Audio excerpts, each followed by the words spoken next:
Olá, tudo bem? Está no ar mais uma edição do Em Pauta, programa produzido em parceria pela TV Unesp, TV Câmara de Botucatu e TV e Rádio Câmara de Bauru.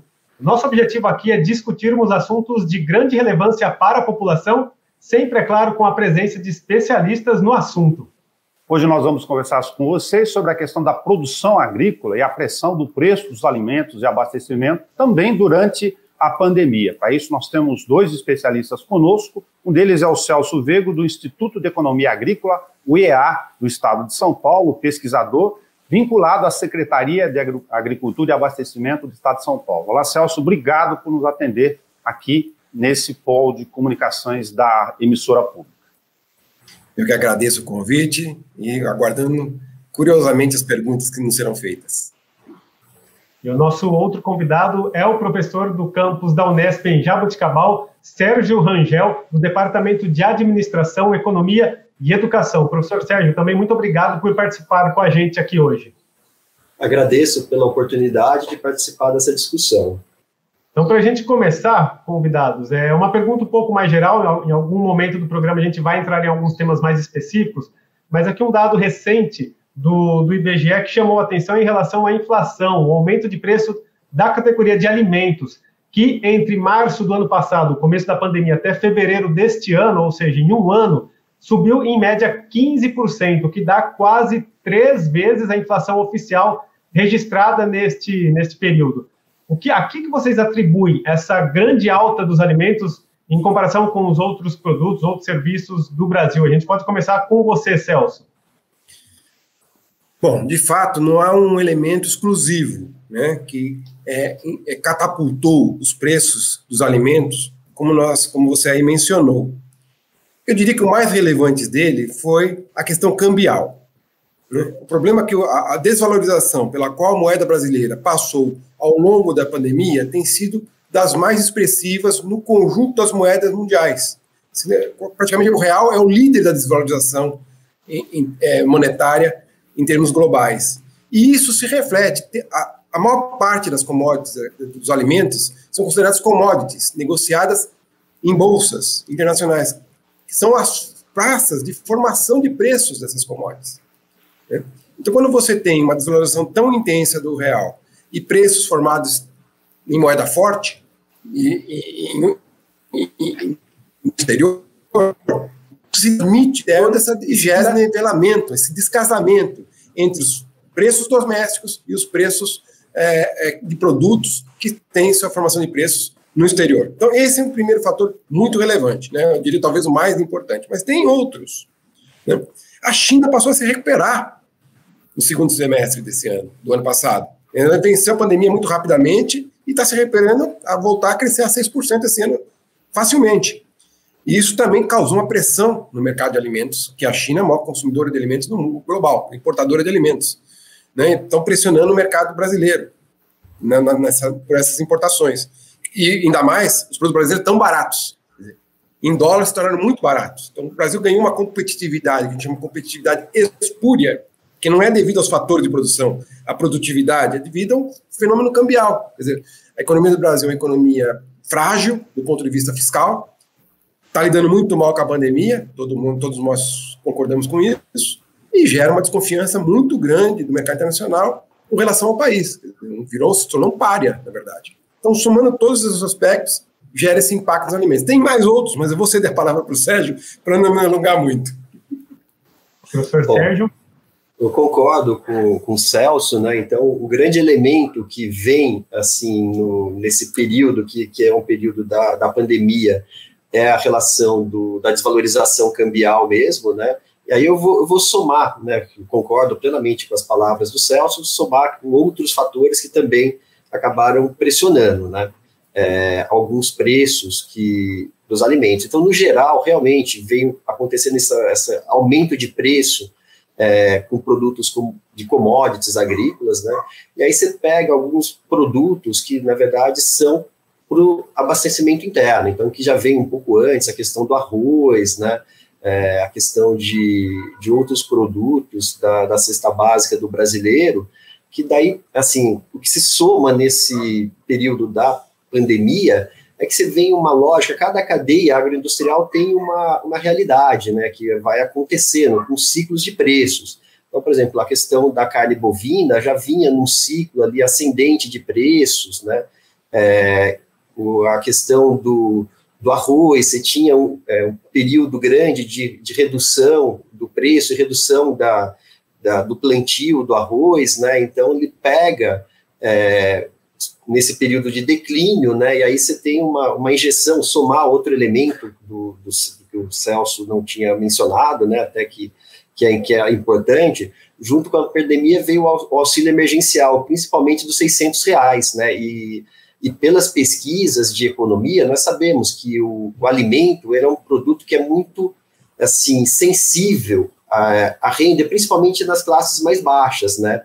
Então, esse é um elemento chave. Então, quando vem esse aumento de renda num país que passou 10 anos ali com uma renda per capita em estagnação, em declínio, e a renda em dólar, mais ainda, né, o PIB per capita do brasileiro em dólar em declínio, então o que veio acontecendo, né? Os produtos para mercado doméstico começam a perder, digamos assim, o preço, né, a demanda, e aí quando vem essa injeção de demanda dos R$600, né, dessa variação de renda, também teve uma pressão de demanda ali, né, e essa pressão de demanda acabou sendo um elemento também que deu uma elevada aí no preço desses produtos. E aí você tem algumas características que são da laranja, que teve alguns probleminhas de clima, né? Então você vai somando a essas situações do Celso, a questão cambial, essa questão da demanda interna, uma questão de reduzidos estoques reguladores do mercado brasileiro, né? Que foi uma opção que vem declinando. Então, quando você tem uma mudança de situações de demanda, uma variação de preço, você não tem um estoque regulador, né? Então, são fatores que, de certa forma, intensificam essas variações de preço. Tem um dado que está escapando também, Sérgio, Nelson, Júlio, tem um dado que está escapando aos analistas, que o mercado mundial tem exibido, né, um colapso na logística de containers. Se você hoje tem o atraso nos embarques de mercadorias para outros destinos, tem sido muito frequente, isso tem trazido, digamos assim, incrementado a especulação em torno desses preços, né?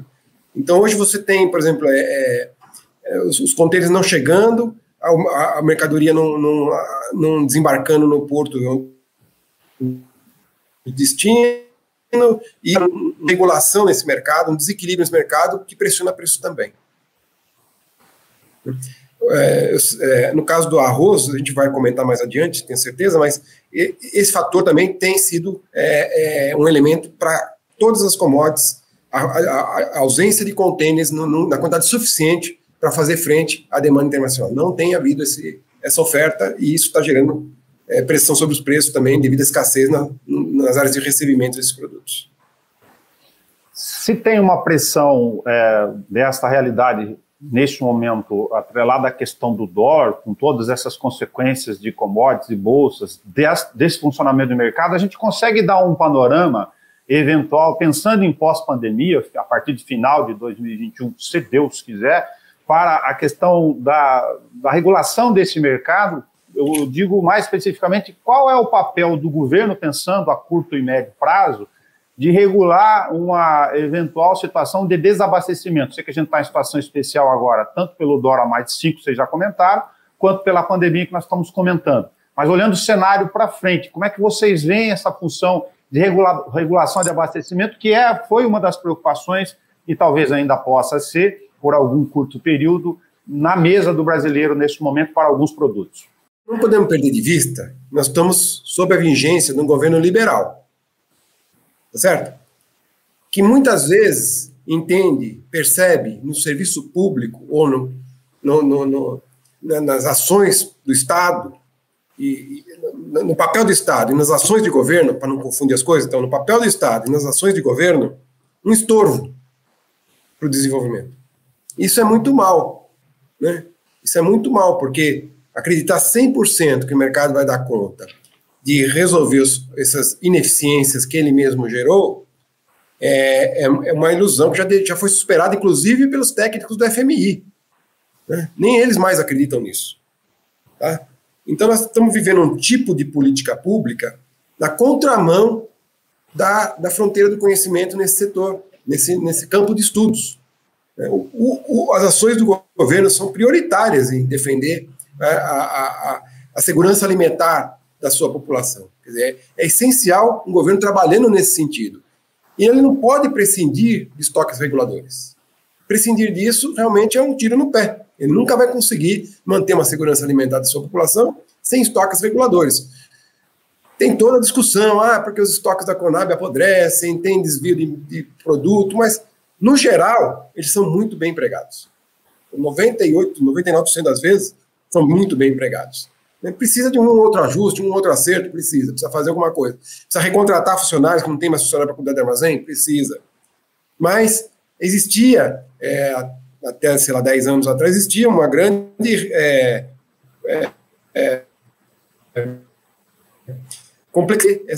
a segurança alimentar é suficiente para a população brasileira. E não só para a população, né? Tem períodos que você precisa também o racionamento animal. Né? Milho saindo de Goiás, chegando no Nordeste, não estava naquele semiárido sem nenhuma estiagem. Né? Demanda de milho muito grande, essas transferências entre regiões para poder atender a escassez decorrente da seca. Né? Então, eu vejo que dentro desse governo liberal, falar em regulação do mercado, a gente não vai prosperar.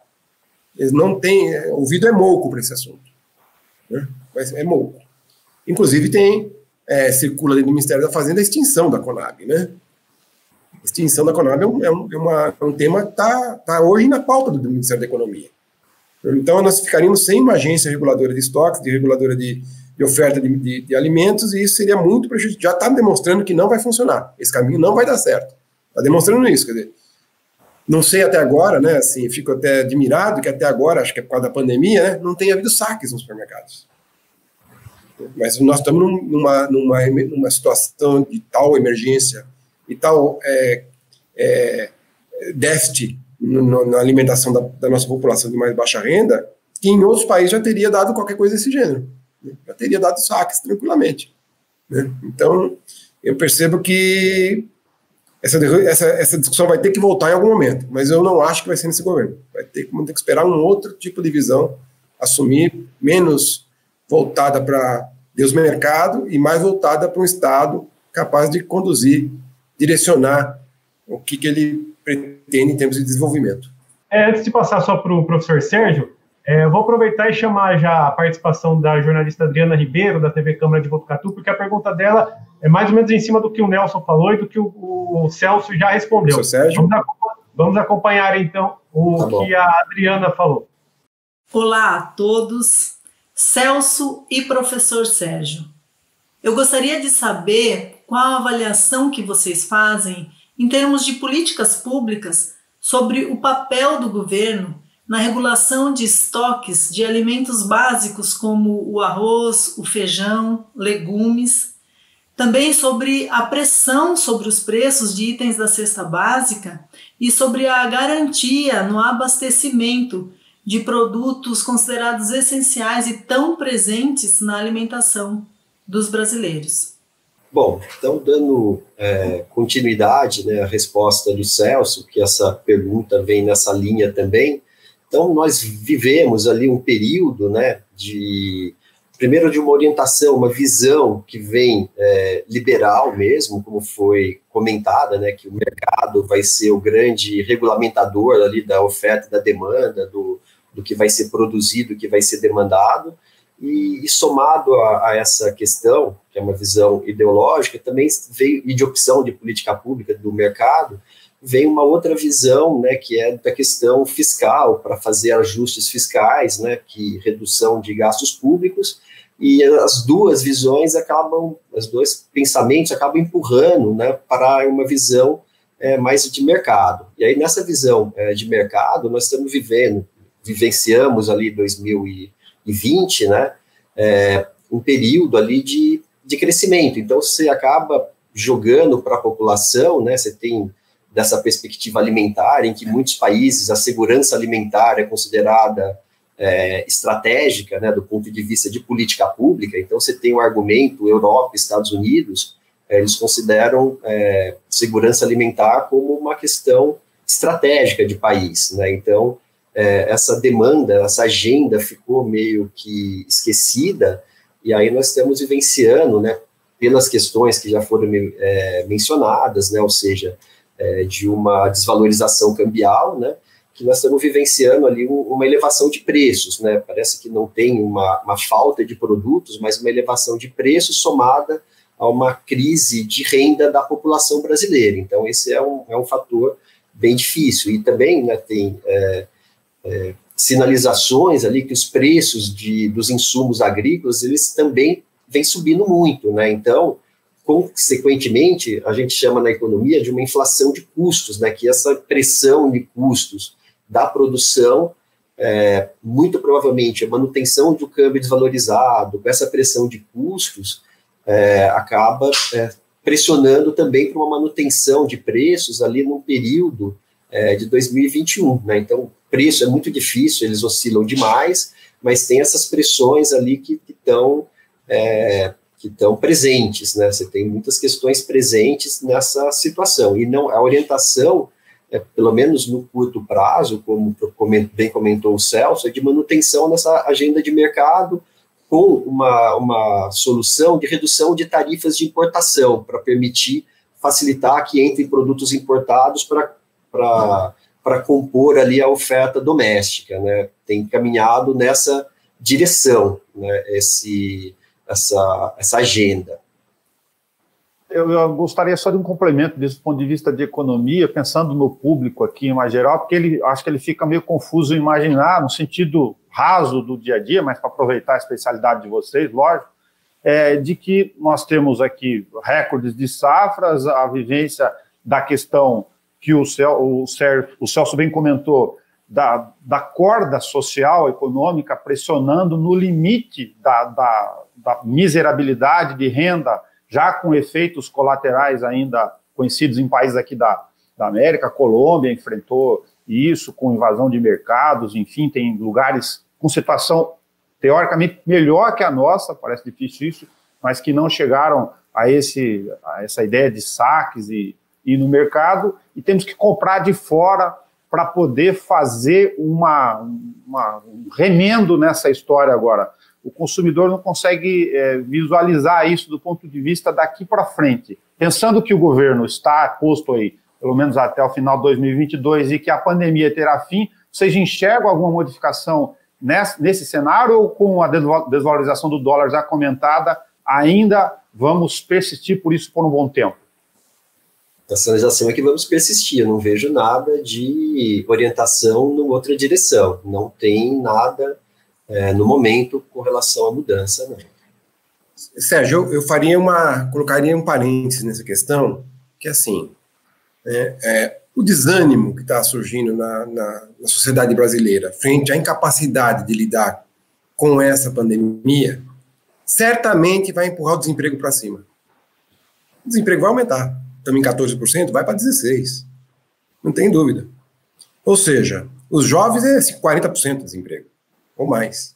Na faixa dos 17 aos 22 anos é mais de 50%. Acima dos 50% também.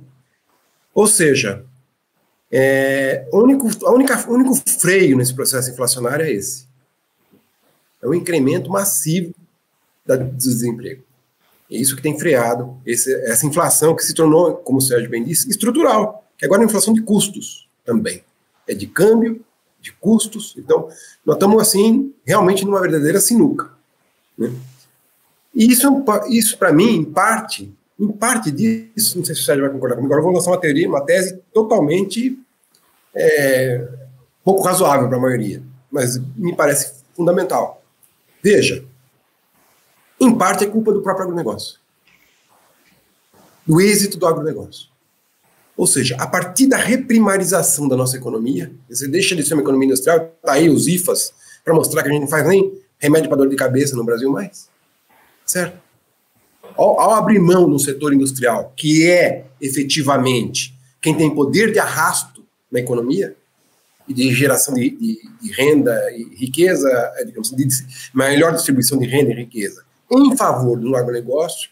Ao fazer isso, nós estamos gerando essa equação que não tem uma solução fácil. Não tem. A solução é muito complexa, se é que existe uma solução. É muito complexa.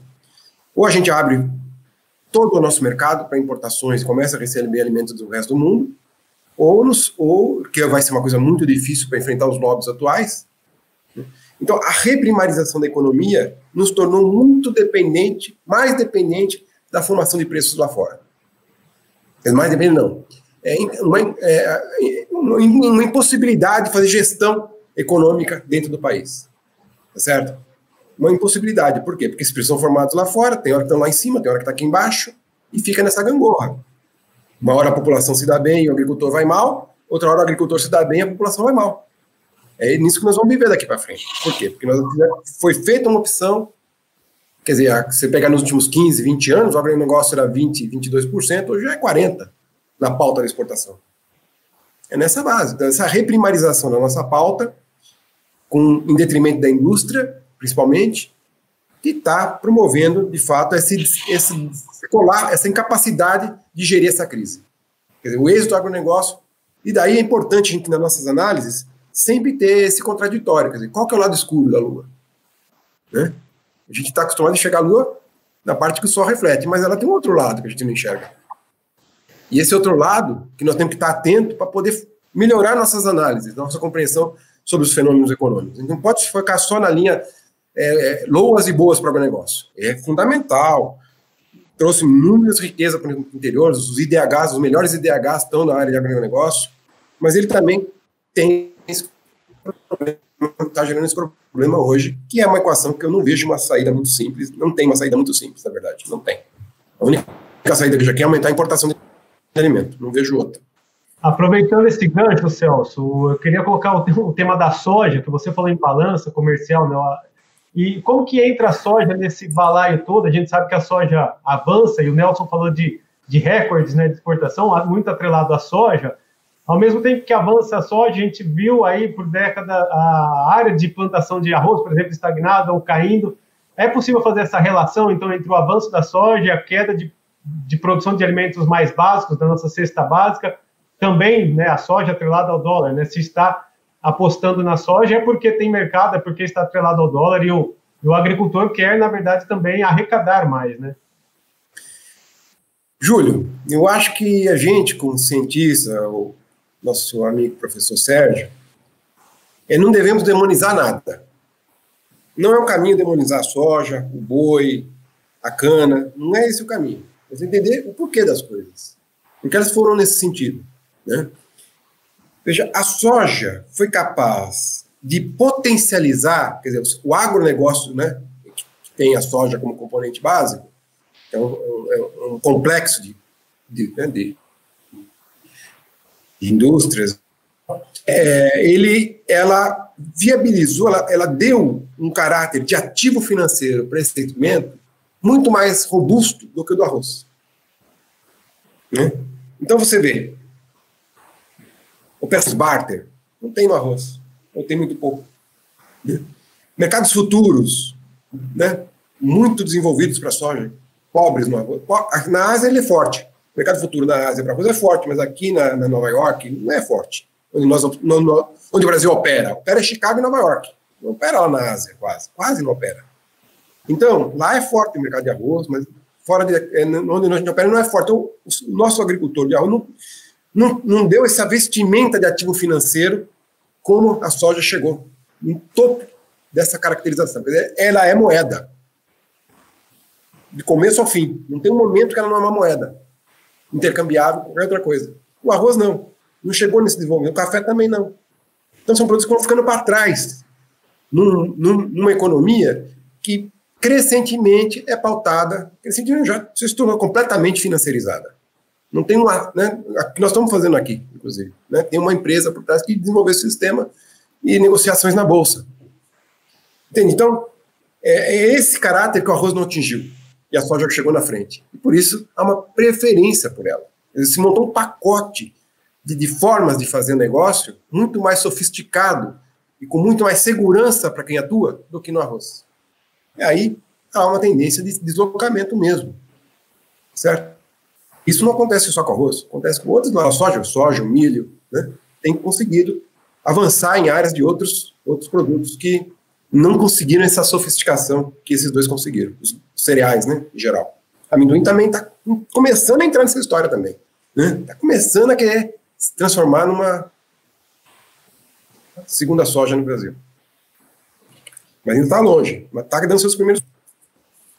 Passa a palavra, né?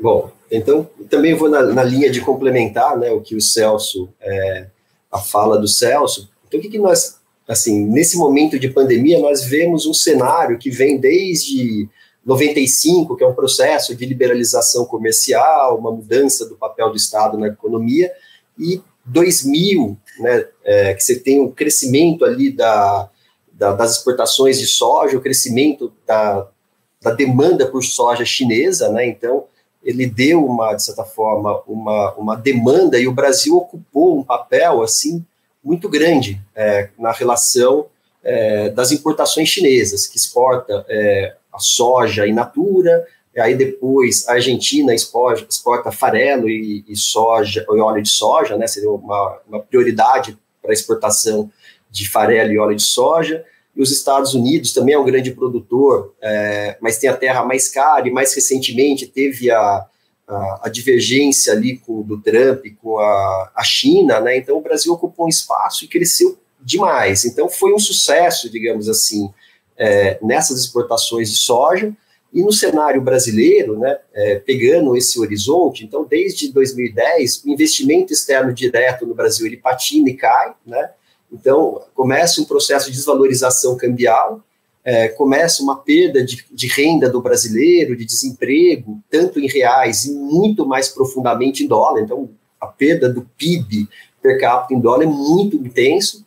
Então, para o produtor, ele vê uma demanda com uma constância de demanda, com grandes players internacional comprando, com dólar na ponta, como bem mencionou o Celso. Então você tem essa migração, que na verdade, uma migração do arroz e de outras culturas, né, que você tem da cesta básica interna, que você, na verdade, tem uma demanda enfraquecida e tem, assim, uma competição com uma demanda que vem ano a ano mantendo a sua constância, né? Então, do ponto de vista do produtor, acabou tendo essa migração efetivamente. E aí é o quadro macroeconômico como um todo da situação da economia brasileira que tem levado para esse quadro, para essa situação, né? Ou seja, você tem uma reorientação da produção para aquele produto que vai gerar mais renda. Isso faz parte da administração, né, da lógica empresarial, da lógica de sobrevivência mesmo do produtor.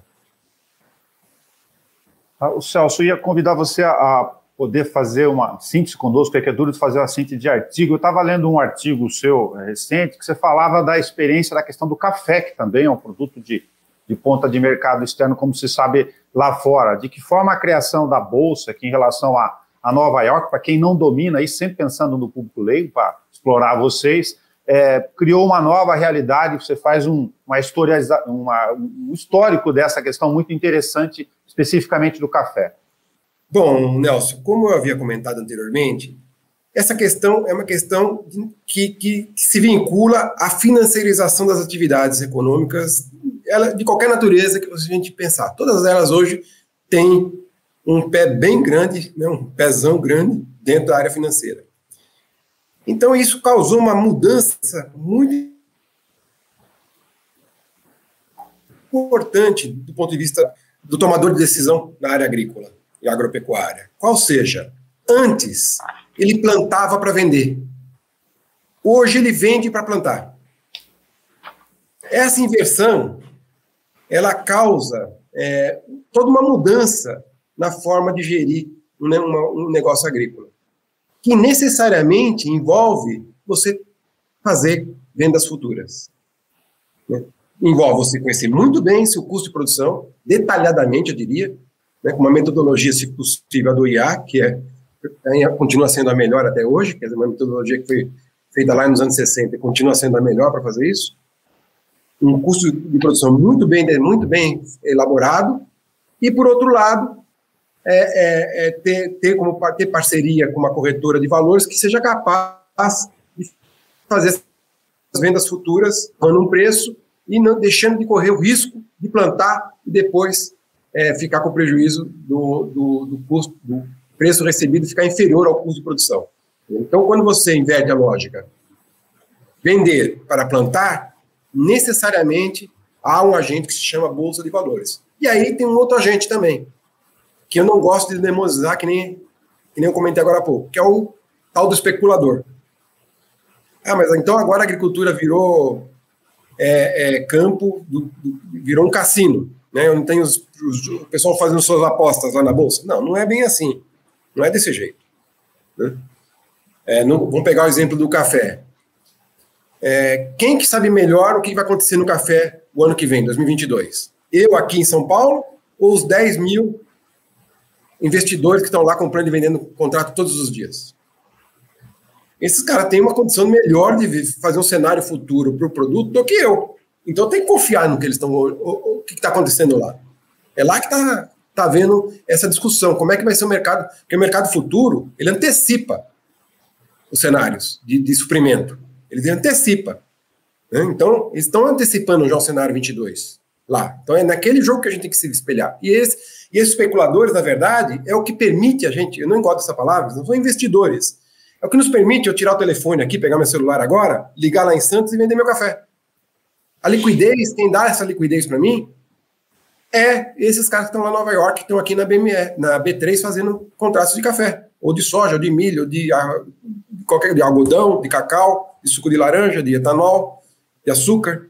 Ou seja, essa liquidez vem desses caras. Tenta fazer isso com o seu carro. Pega o seu telefone agora, vai vender seu carro. Tenta. Não é uma coisa simples. Vai vender seu imóvel. Você não consegue. Não tem liquidez nesses mercados. Agora, o mercado de commodities tem. Porque existe um conjunto de atores econômicos muito interessados nesses produtos que, no atual momento, já não tão atual, nos últimos 30 anos, se tornaram ativos financeiros de alta liquidez. Né? De alta liquidez. Por isso, e por isso a Bolsa hoje forma esses preços e mudou essa racionalidade, voltando então ao começo da pergunta, mudou essa racionalidade. Vender para plantar. Isso que é a forma hoje moderna de se fazer agricultura em qualquer lugar do mundo, não só no Brasil. O bate-papo tá bom, mas a gente vai ter que fazer agora uma rápida pausa, mas não saia daí, a gente volta rapidinho no próximo bloco com mais rodadas de perguntas para o professor Sérgio Rangel e também para o Celso Vegro, da UEA. Fique aí, não saia daí que a gente já volta.